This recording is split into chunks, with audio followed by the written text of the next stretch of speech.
I think that is extremely important debate. You all know that all this session is mostly about this awful war of aggression of Russia against Ukraine. And it has many dimensions on the land, but not only. Also, one of the dimensions of this war is Russian attempt to occupy the Black Sea. Yes, to occupy, because they already occupied Azov Sea and stopped any activities there. Only their own is on the place. And now they're trying to do it in the Black Sea, attacking the north and western part of the Black Sea and Ukrainian seaports. They're attacking not only Ukraine, but also we have at least 3 cases of Russian Navy attacks on the civilian ships.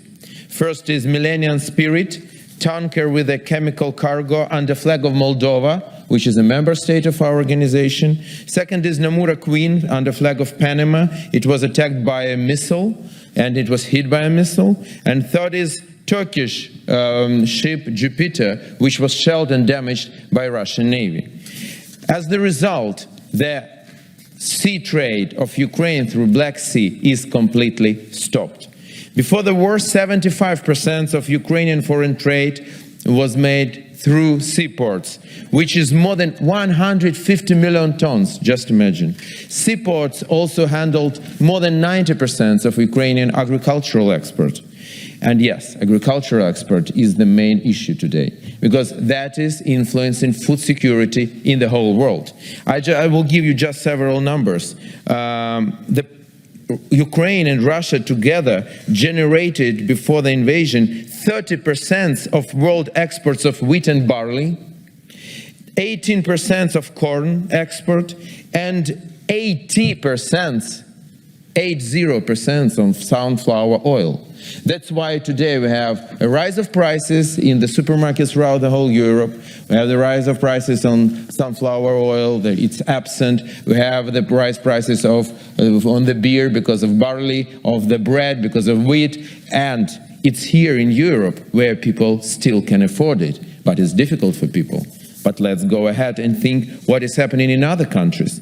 The supply of wheat from Ukraine made 28% of Indonesia needs, 21% of Bangladesh needs. Together, Ukraine and Russia made 80% of wheat supply of Egypt. 80%.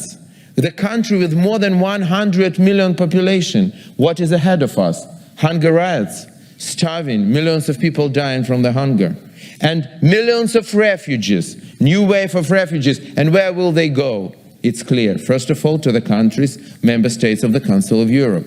And that is a huge challenge to the world security in general. High food prices have already increased the number of starving people in the world from 440 million to 1.6 billion people. That's according to General Secretary of the United Nations, Antonio Guterres. So, this awful war of Russia against Ukraine is not only killing thousands and tens of thousands of Ukrainians, but it is also, it will also kill millions of people throughout the whole planet with the hunger.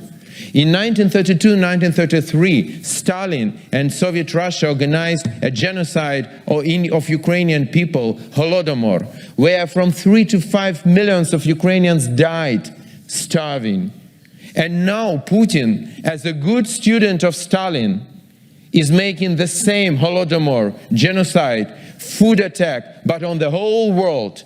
Like a real terrorist, he took as hostages millions, hundreds of millions of people in the world. From the calories in Ukrainian crops, more than 400 million people are dependent on the planet. It means that they are now hostages of Putin, and his absolutely awful activity in the Black Sea.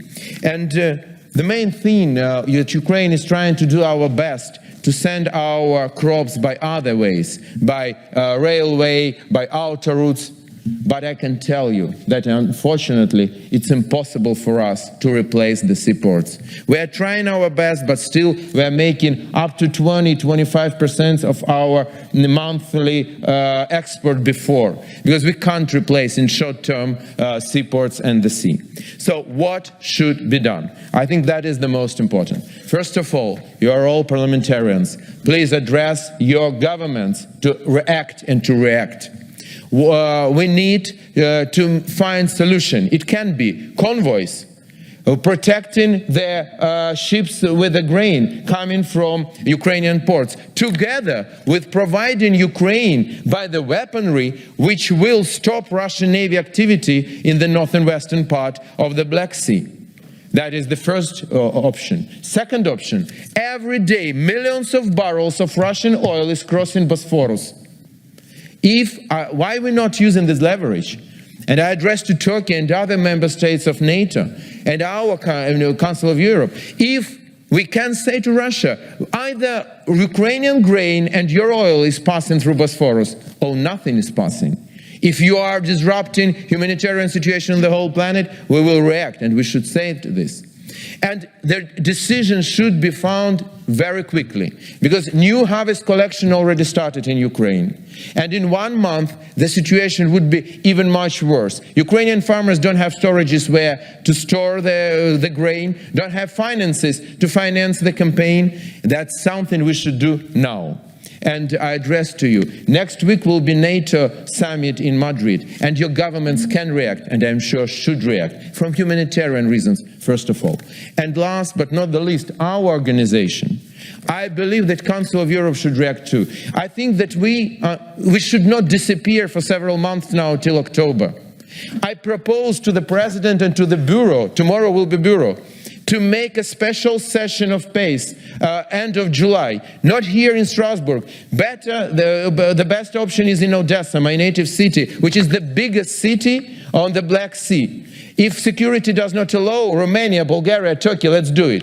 If not session, some special events, some finding visits. We need to do it now in order to prevent starving of millions. This is our responsibility. Thank you very much. Merci, Monsieur Goncharenko.